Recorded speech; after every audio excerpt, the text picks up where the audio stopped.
দক্ষিণ ২৪ পরগনা জেলার বারুইপুর এলাকায় ১১ বছরের এক নাবালিকাকে ধর্ষণ ও খুনের ঘটনায় উত্তাল হয়ে উঠেছে গোটা পশ্চিমবঙ্গ।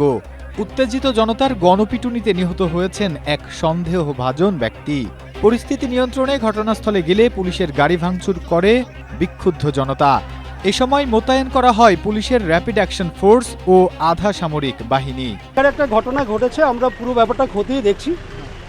যে ইনসিডেন্ট হয়েছে আমরা আশা করছি, কথা দিচ্ছি যে এটা যাতে সাজা হয় সেটার দিকে আমরা নিয়ে যাব এবং নেক্সট যা যা কাজ আছে আমরা আমাদের তরফ থেকে যতটা করার আমরা নিশ্চয়ই করব। জীবন অবাক না করলে কে করবে? 28% মিল্ক ফ্যাটের অবাক করার সাথে ফ্রেশ মিল্ক পাউডার। জীবন অবাক করুক প্রতিদিন।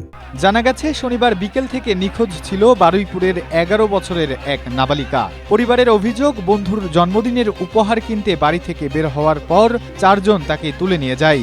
পরে বাড়ির অদূরে একটি পুকুর পাড় থেকে ওই নাবালিকার বস্তাবন্দি দেহ উদ্ধার করে পুলিশ।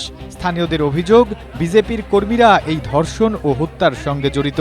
10.5 থেকে 11 বছর বয়স এই বাচ্চাটাকে আমাদের এখানে কিছু আরএসএস দুর্নীতিবাজ মানে কি একদম নৃশংসভাবে এই বাচ্চাটাকে রেপ করে এবং রেপ করে এই বাচ্চাটাকে বস্তার মধ্যে দিয়ে জলে ডুবিয়ে রাখে।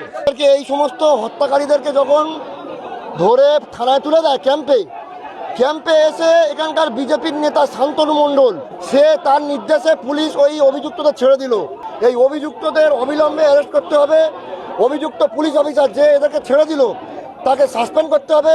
আর এই বিজেপি নেতা শান্তনু মণ্ডল যে এই অপকর্মকে প্রশ্রয় দিল তাকে অবিলম্বে অ্যারেস্ট করে সমান শাস্তি দিতে হবে। তদন্তকারীদের ধারণা, শ্বাসরোধে মেয়েটিকে হত্যা করা হয়েছে। এই খবর ছড়িয়ে পড়লে উত্তপ্ত হয়ে ওঠে ওই এলাকা। পরে ধীরে ধীরে তা পশ্চিমবঙ্গের বিভিন্ন এলাকায় ছড়িয়ে পড়ে। শিশুটির মৃতদেহ নিয়ে বিক্ষোভ করে স্থানীয়রা। রাস্তায় কাঠের গুঁড়ি ফেলে ও আগুন জ্বালিয়ে সড়ক অবরোধের পাশাপাশি ট্রেন লাইনও অবরোধ করে জনতা। এতে বন্ধ হয়ে যায় রেল যোগাযোগ। এই ঘটনায় পশ্চিমবঙ্গ জুড়ে এখন থমথমে পরিস্থিতি বিরাজ করছে। Desk report, Asia post.